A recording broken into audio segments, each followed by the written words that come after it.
dans l'émission Parole de Femmes. Cette semaine, nous parlons de l'éducation et j'aimerais tout de suite vous dire, même si vous n'êtes pas parent, si vous n'avez pas encore d'enfants ou que vous n'avez pas eu d'enfants, je vous encourage vraiment à suivre toute cette série parce qu'il y a des enfants autour de nous et nous sommes appelés aussi à leur transmettre les valeurs du royaume et nous pouvons jouer un très grand rôle dans cette fonction de transmetteur. Ouais, ça se dit bien, ouais. Donc, je continue.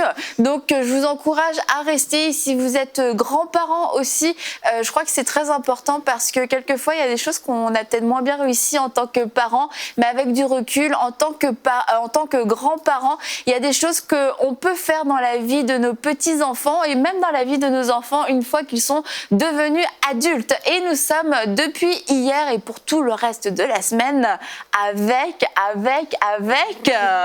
Roulement de tambour. Evelyne Lebeau.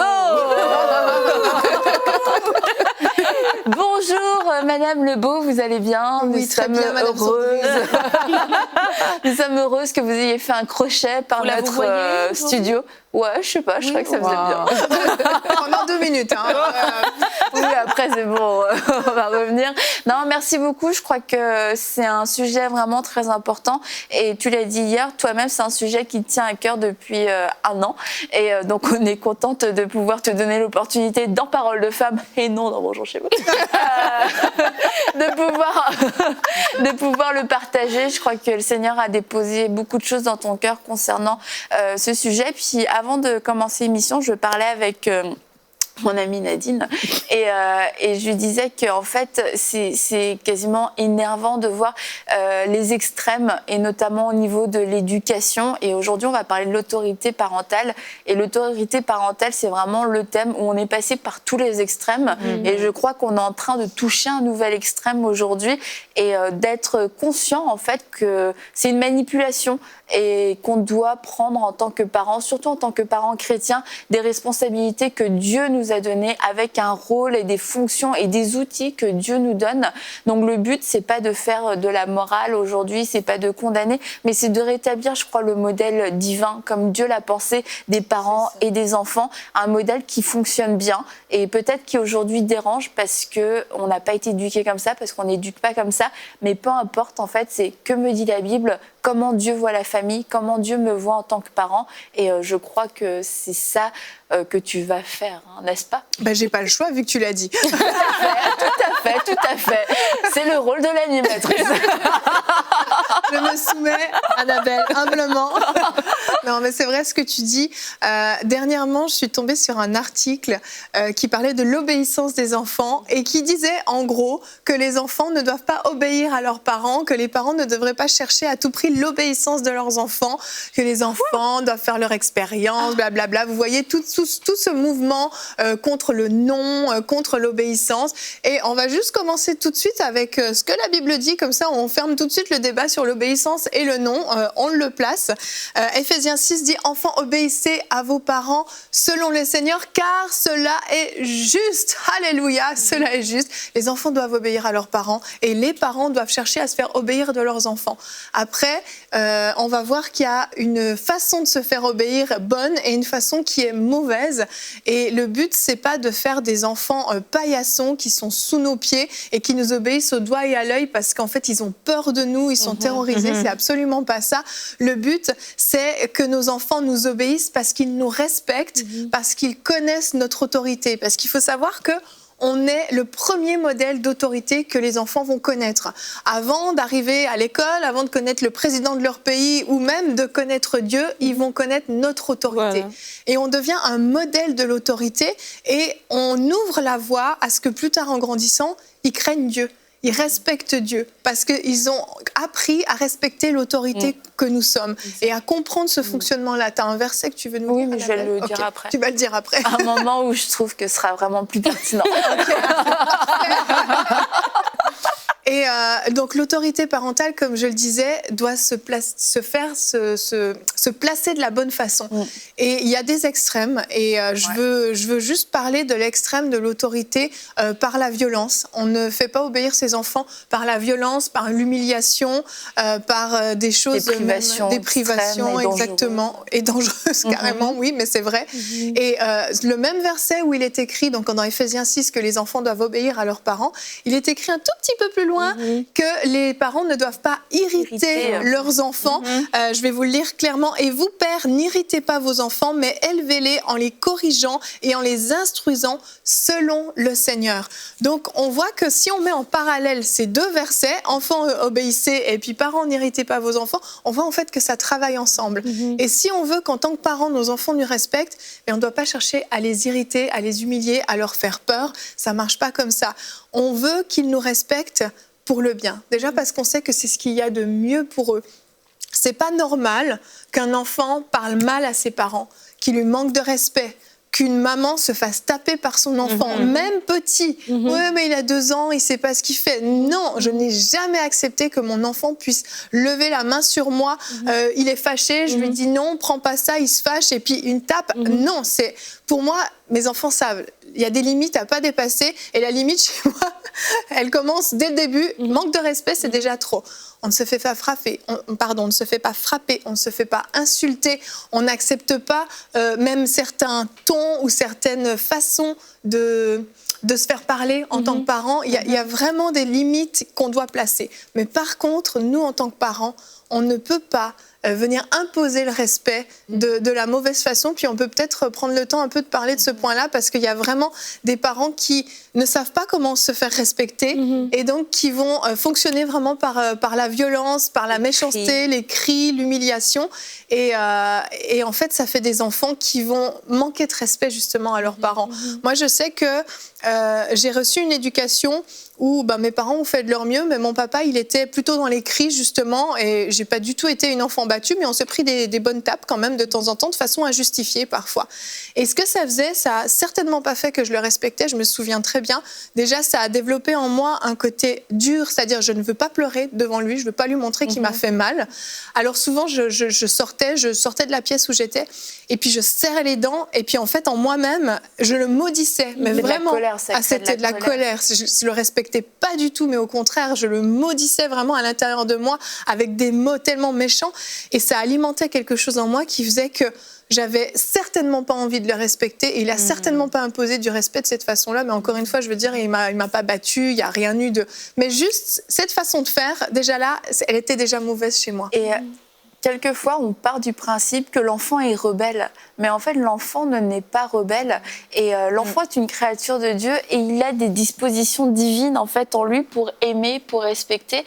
Mais l'enfant cherche aussi des parents respectables. Alors, je ne dis pas que le parent doit être parfait, que c'est bon, maintenant je peux te respecter. Mais il y a des choses, l'enfant ne met même pas de mots dessus, mais quand les enfants vivent des injustices, vivent des humiliations, ça crée en eux ce genre de réaction qui les éloigne du respect, et on se dit cet enfant me manque de respect, mais cet enfant en fait est né avec le potentiel de respecter, mais on l'a pas bien utilisé. Et une des premières choses, je pense, c'est de pas affronter ou voir son enfant comme un espèce de petit démon qui va nous manquer de respect, qui va nous défier. Et puis quelquefois, c'est un peu la vision qu'on peut donner aux enfants, soit le petit ange trop mignon qui fera jamais rien de mal de toute sa vie, etc. Ou alors le petit démon qui va venir gâcher ma vie et qui va me désobéir. Mais ils sont pas comme ça en fait. Les enfants, il y a des attitudes que les enfants développent. Quelquefois, c'est vrai que ça n'a rien à voir avec les parents, mais quelquefois, les enfants développent des attitudes. C'est juste les conséquences de nos propres réactions, en fait. Mais si on considère le fait qu'un enfant, c'est vraiment quelqu'un qui a besoin d'être éduqué, mais on comprend qu'en tant que parent, mais on a une responsabilité là-dedans et dans le fait que notre enfant nous respecte aussi. La Bible dit que les enfants sont comme des flèches dans la main d'un guerrier. Mais le but du guerrier, c'est justement de lancer la flèche et de donner une direction à la flèche.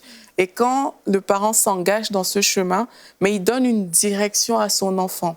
Et quand l'enfant commence à manifester des signes d'irrespect, mais en fait, au lieu de le voir d'abord comme un rebelle, si on se positionne vraiment comme parent, on est dans un apprentissage de prime abord.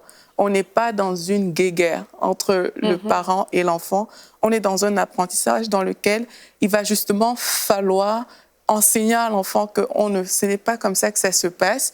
Et si on est peut-être dans un processus de répétition, ou peut-être on peut parler qui nous pousse à penser à la rébellion, mais là, comme on disait, le parent doit être respectable. Le parent doit montrer à l'enfant comment faire pour que l'enfant puisse manifester le respect qu'il a envie de l'enseignant, en fait. Et là, on parle d'éducation, une fois de plus, ça veut dire que je dois faire passer un message à mon enfant. Et il faut que je fasse passer le bon message avec la bonne façon de parler.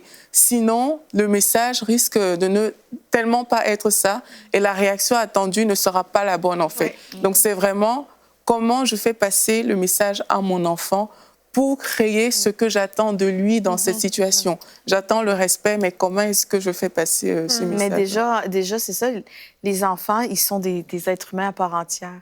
Et je pense une des façons, si je peux peut-être faire une rétrospective sur la manière dont j'ai élevé mes enfants quand ils étaient jeunes, mais c'est l'autorité, ça passe toujours par l'amour. Parce qu'on sait que déjà, notre exemple parfait, c'est Dieu le Père. La parole de Dieu parle de notre Père céleste qui est rempli d'amour, de compassion. Il est lent à la colère et il est patient. Et je pense, en tant que parent, notre modèle parfait, vraiment, si on veut savoir quel est le caractère du Père et savoir comment agir avec nos enfants, la parole de Dieu, elle décrit tout le caractère du Père. Et il faut savoir que les enfants, c'est pas des choses à éduquer. C'est pas juste c'est pas des objets à manipuler ou mais c'est vraiment des petites personnes qui ont des émotions, qui ont des sentiments, qui entendent le ton de notre voix, qui ressentent l'amour ou qui ressentent la haine. Et je pense vraiment que un enfant va recevoir l'autorité quand il se sent aimé. Et je pense quand on passe justement l'autorité parentale par le respect et l'amour, l'enfant, déjà, s'il se sent aimé, il est déjà beaucoup plus disposé à écouter. Et aussi, si il est dans un environnement où il est dans un environnement sain, où justement, c'est pas des cris, de la violence et de la maltraitance, de l'abus.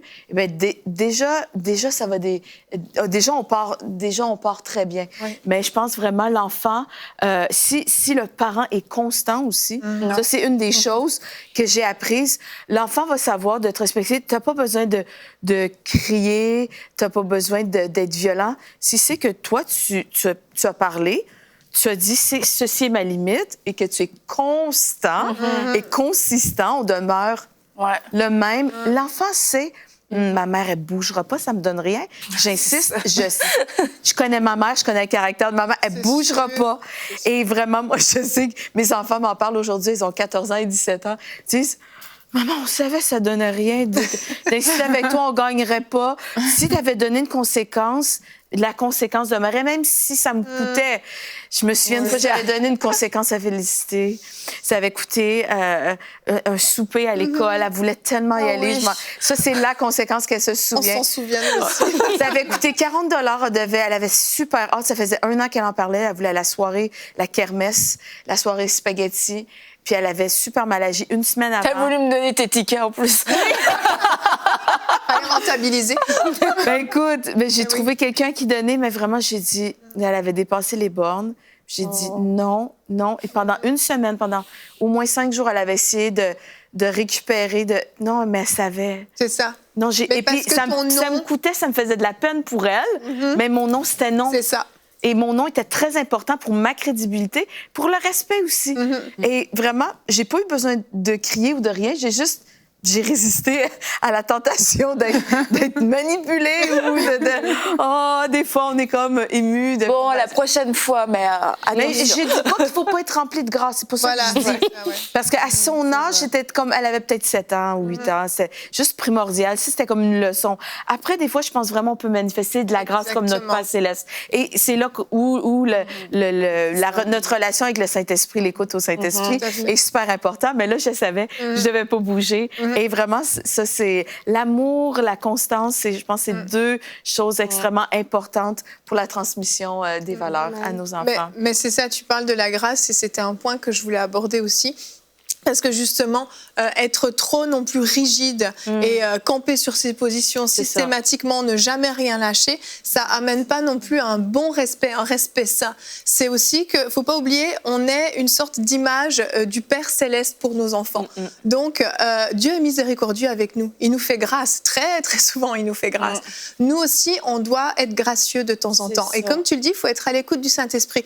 Il y a des moments où c'est des moments où il faut être ferme. Là, c'est non, et il n'y a pas de négociation. Puis il y a des moments où on peut dire, allez, aujourd'hui c'est spécial. D'habitude, je te dirais non, mais allez, aujourd'hui c'est spécial. J'ai envie de te faire plaisir aujourd'hui.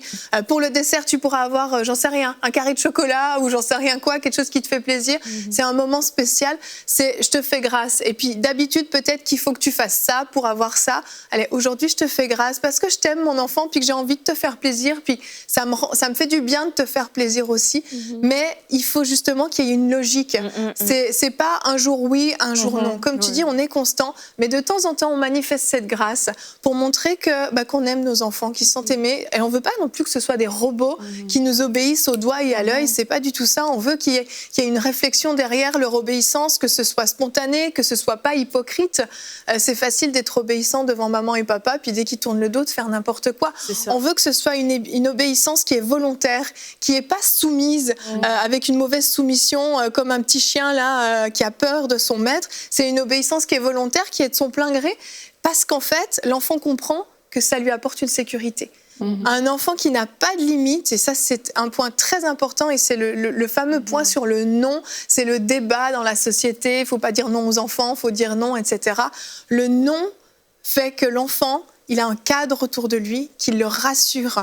Un enfant sans cadre, il est tout petit, il sait pas lui, il sait pas ce qui est bien, ce qui n'est pas bien. On lui dit pas non, il va essayer et c'est hyper insécurisant. Parce que la Bible a dit que ton oui soit oui, que ton non soit non. Je veux dire, hein? Mathilde, vas-y, parle parce que je sens que Mathilde... C'est juste ça que je voulais dire. Allô? Depuis tout à l'heure, franchement, ça brûlait dans mon cœur parce qu'on parle d'autorité. Et je sais que, tu sais, l'éducation des enfants, c'est un domaine qui vient des fois transcender même des fois notre foi, notre vie chrétienne. Parce que tu vas voir des gens qui vont dire Jésus est mon Seigneur, mon Sauveur, mais il y a des affaires qui réagissent. Tu te dis, mais attends, tu ne réagis pas comme la parole que tu sembles prêcher. Pourquoi? Parce que c'est des affaires qu'on a reçues dans notre enfance. On a été éduqués d'une certaine manière. Et donc, on le fait même sans s'en rendre compte. Et il y a des gens qui sont des chrétiens, qui vont aller dimanche à l'église, mais après, dans la semaine, si leurs enfants te disent ce qu'ils leur ont dit, ce qu'ils leur ont fait, tu serais étonné. Mais ces personnes-là, en fait, ils ne se rendent même pas compte de ce qu'ils sont en train de faire parce que ça a toujours été comme ça. Et vraiment, j'ai envie de sonner vraiment que le Saint-Esprit parle à des parents spécifiquement qui se retrouvent à reproduire des modèles parce que c'est les modèles qu'ils ont reçus et se sont bien sortis. J'ai vu une fois quelqu'un écrire en ligne que ses parents, je ne sais pas moi, l'avaient tapé et qu'aujourd'hui, c'est un adulte bien responsable qui respecte la loi, parce que ses parents l'avaient tapé, tu vois. Mais ne sachant pas que oui aussi, le fait que ses parents l'ont tapé ont aussi créé des rancunes dans son cœur envers ses parents, qu'aujourd'hui il n'a pas une relation ouverte avec ses parents aussi à cause de ça. Mais il ne pense pas plus à ça, il pense juste au fait que il attribue le fait qu'il est bien grandi à ça, mais ce n'est pas vraiment ça. Et ça, vraiment, j'attire l'attention. Pourquoi? Parce que nous sommes chrétiens, nous devons refléter, transmettre ces valeurs pour que nos enfants grandissent bien et qu'à leur tour aussi, ils font la même chose. Et vraiment, des fois, on a été élevés comme ça. Les voisins le faisaient, tout le monde le faisait. Autant des parents qui disent oui à tout. Tu vois, des fois, ils se disent, moi aussi, je dois dire non. Mais si à l'école, on te dit que non, pour bien élever ton enfant selon le docteur Intel, il faut que tu dises oui à tout, tu te compromets. Oui. Et de la même manière, dans l'autre extrême aussi. Et vraiment, moi, avec mon mari, je me rappelle qu'on a eu les enfants. Tu sais, t'as beau avoir tous les livres. tant que tu n'as pas eu ton enfant devant toi, ça vaut rien. Et tu peux avoir toutes les meilleures dispositions, mais ton naturel va ressortir. Et moi, je me rappelle avec mon mari, c'est dit, nous, on veut élever nos enfants selon ce que Dieu dit. Et voici moi comment j'ai été élevée, voici ce qui était bon, ce qui était moins bon. Et lui, la même chose. Et en tant que parents, on se parle, en fait. Et on est les gardiens, en fait, l'un de l'autre, pour que quand tu réagis d'une manière, tu dis ta mère criait tout le temps, mais là, je viens de te voir en train de crier, je suis capable de te dire, hey, tu es en train de refaire ce qui t'a été fait. Et ça, c'est super important. Donc, quand vient le temps de l'autorité, des fois, on va dire quelque chose, tu te dis, ben, c'est mon enfant, je sais quoi faire. Et on écoute, mais on écoute comme avec un détachement parce que nous-mêmes, dans la vie de tous les jours, là, on va appliquer autre chose. Mais vraiment, d'amener ça à la lumière de Dieu. Et Ésaïe 11, verset 2 dit que l'Esprit de Dieu, c'est l'esprit de conseil, c'est l'esprit d'intelligence, c'est l'esprit de crainte de l'Éternel, c'est l'esprit de sagesse, de force, vraiment de prier. Seigneur, moi je dis toujours, je n'ai pas élevé d'autres enfants. Est-ce que tu as des enfants que tu as élevés qu'on ne connaît pas? Non. Alors tous les deux, on apprend, c'est vrai, on apprend, il faut vraiment avoir cette humilité de dire, Seigneur, montre-moi, donne-moi la sagesse selon mon enfant, selon le caractère de cet enfant aussi, parce que chaque enfant est différent. Tellement. Et c'est vraiment important de ne pas juste écouter pour écouter, mais vraiment que l'Esprit de Dieu puisse parler à une femme, maintenant qu'elle écoute, de dire c'est de moi qu'on est en train de parler. Et j'ai vraiment besoin d'aller vers Dieu pour qu'il réajuste des choses que peut-être même je pensais qu'elles étaient bien, mais en fait, c'était pas bien. Mais c'était juste que tellement c'était répandu, tout le monde le fait. Donc, du coup, je pense que c'est bien alors que c'est pas bien. Mais je crois vraiment que c'est un des buts de toute cette série, c'est de casser des carcans d'éducation et qui nous rendent en fait complètement imperméables à l'enseignement et à la sagesse de Dieu parce que, comme tu dis, il y a comme une espèce de distance, une zone de non-droit et qui est quelquefois inconsciente. Hein, c'est pas parce qu'on veut désobéir à Dieu, mais c'est d'être en mesure de mettre sur l'autel pas nos enfants, même pas nos enfants, mais notre modèle d'éducation. Je le mets sur l'autel et puis, bah, écoute, Seigneur, consume. On verra ce qui reste. Et quelquefois, il reste pas grand-chose. Et à la fois parce qu'on reproduit des choses, mais aussi quelquefois parce qu'on réagit par rapport à un modèle que nous, on a reçu. Et on se dit, je veux tellement jamais être comme ça, qu'on réagit et on part dans un autre extrême. Des parents qui ont été extrêmement stricts, extrêmement sévères. Mais on se dit, moi, je serai jamais comme ça. Et puis, on devient des parents extrêmement laxiste et en fait d'être dans une imitation qui n'est pas l'imitation de Dieu ou d'être dans une réaction qui finalement fait de nous des enfants rebelles à nos propres parents. Ben, on est en train d'instaurer un modèle qui est basé sur notre propre rébellion.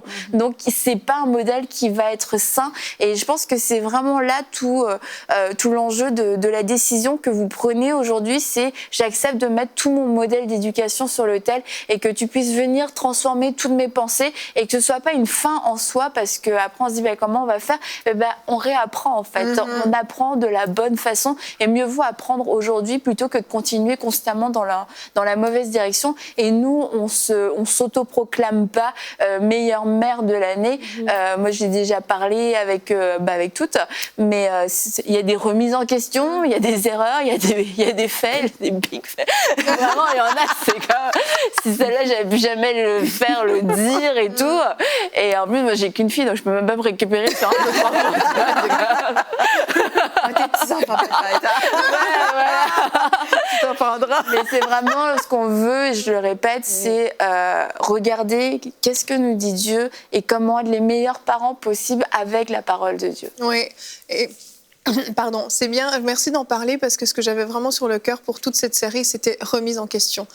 Être capable de se remettre en question. Pas de toujours être insécure par rapport à comment on éduque nos enfants, c'est pas ça, mais être capable de se remettre en question. Ok, ça marche pas, je vois bien, j'essaye ce modèle-là, ça marche pas. Faut pas être rigide, hein. Non, c'est ça, ok Seigneur, avec mon enfant, comment ça marche, de quoi il a besoin, qu'est-ce qui va lui parler à lui, parce qu'on l'a dit, ils sont tous différents. Et un petit dernier point sur la politesse. S'il te plaît. Oui. Merci Annabelle. Ça aide d'être au courant des points. Je t'en prie. Tu l'avais préparé? Non, mais non, j'ai pas besoin de préparer ça. Ah bon, quand même, j'espère, parce que là, la politesse, ça peut paraître un petit peu, voilà, dérisoire, pas très très important. Oui, bon, être poli, dire merci, s'il te plaît, c'est hyper important. C'est notre carte de visite. Quand tu rencontres quelqu'un pour la première fois, quelqu'un qui est impoli, qui te manque de respect, sérieusement, t'as pas trop envie d'entamer une relation avec cette personne. Là, t'appuies sur trop de voix sensibles avec Mathilde. Le nom, la politesse. Mathilde bouillonne. Non, c'est hyper intéressant. Vas-y, poursuis. On est au restaurant, on parle mal au serveur, à la serveuse, on veut chercher un travail, on fait un entretien d'embauche, on a un CV mais en béton, mais on est hyper impoli, hyper arrogant. Sérieux, c'est pas à notre avantage. C'est vrai. C'est pas à notre avantage. Moi, chez moi, les enfants savent, ils me demandent quelque chose, s'il n'y a pas de s'il te plaît, et c'est pas donne-moi ça, je veux ça, c'est est-ce que je peux avoir ça, s'il te plaît, et quand je donne, je veux entendre un merci. Ça peut paraître super, ouais, mais s'il te plaît, merci, mais non, je leur apprends des bases qui vont leur être utiles toute leur vie. Ils vont être avec des gens plus tard qui seront pas juste maman et papa, et ils vont devoir montrer une carte de visite qui est belle, et en tant que chrétien, on doit briller. Et si on brille pas par notre politesse, ben on peut essayer de briller par autre chose, mais notre impolitesse va nous amener dans la noirceur automatiquement. Donc c'est des choses toutes basiques, mais en tant que parents, on doit être capable de demander à nos enfants un minimum de politesse et de respect quand on se parle. Il y a un ton à employer. La politesse, c'est pas juste des mots, c'est le ton, c'est la façon dont on s'exprime, le regard qu'on a, même juste avec un regard, on peut être tellement arrogant, tellement irrespectueux. Ton parent te dit quelque chose, tu vas... Juste ça, c'est hyper irrespectueux. Ça, c'est de l'impolitesse. T'as fait ça, tes parents? Et c'est un automatisme. C'est un enfant poli, moi. Et c'est des automatismes, en fait, qui se développent. Donc, c'est quand tu l'apprends dans la maison de tes parents qu'après, ça devient un automatisme. Et tu le vois dans l'adulte. Hein. Tu peux vouloir te contrôler et tout, mais si tu n'as pas appris ces automatismes-là, ça ne va pas sortir. Hein. Et là, on va voir la différence. C'est ça que tu dis, c'est que toi, tu n'es pas conscient de ça parce que tu as grandi comme ça. C'est les autres qui ont grandi différemment qui vont remarquer, mais tiens, elle dit pas bonjour, elle dit pas merci, elle dit pas s'il te plaît. Et c'est ces petites choses-là qui font la différence entre, même dans une entrevue, entre toi et quelqu'un d'autre. Alors moi, ça me choque quand un adulte n'a pas juste les bases de la politesse. S'il vous plaît, merci, quand on est au resto, entre gens, des fois même dans l'église, je me dis, mais c'est la base. Vraiment. Donc vraiment, le jeune âge, dès qu'ils peuvent parler, s'il te plaît, s'il vous plaît, merci. De rien. Pardon. Oui, pardon, ça c'est très important. Mais on va en parler demain. Oui. On va parler du pardon. Donc, on va voir comment apprendre aux enfants à dire pardon. Et vraiment, je veux prier avec vous. Vous avez vécu des remises en question aujourd'hui et on veut vous accompagner. Et Saint-Esprit, je te remercie parce que tu as parlé à plusieurs cœurs. Tu as parlé, je crois, à plusieurs mamans pendant cette émission. Et lorsque tu parles, tu accompagnes ta parole d'espérance. Tu accompagnes ta parole de foi, de force et de courage. Alors merci, alors que certaines ont vécu des repentances, parce que tu vas leur donner aussi des stratégies, tu vas illuminer leur intelligence, tu vas leur donner des nouvelles perspectives d'éducation. Merci pour cette parole qui est vérité, qui a été annoncée aujourd'hui, et cette parole qui va faire du bien dans les familles. Et nous te faisons confiance et nous croyons que ça va porter du bon fruit. Amen. Amen. Amen. Merci beaucoup, Evelyne, d'être venue. Avec et puis, plaisir. écoute, on va continuer demain. On va parler du pardon et de la fratrie. Exactement, la valeur de la fratrie. La valeur de la fratrie. Et ça aussi, c'est vraiment un sujet très, très important. Donc, on se dit à demain pour une prochaine émission de Paroles de Femmes.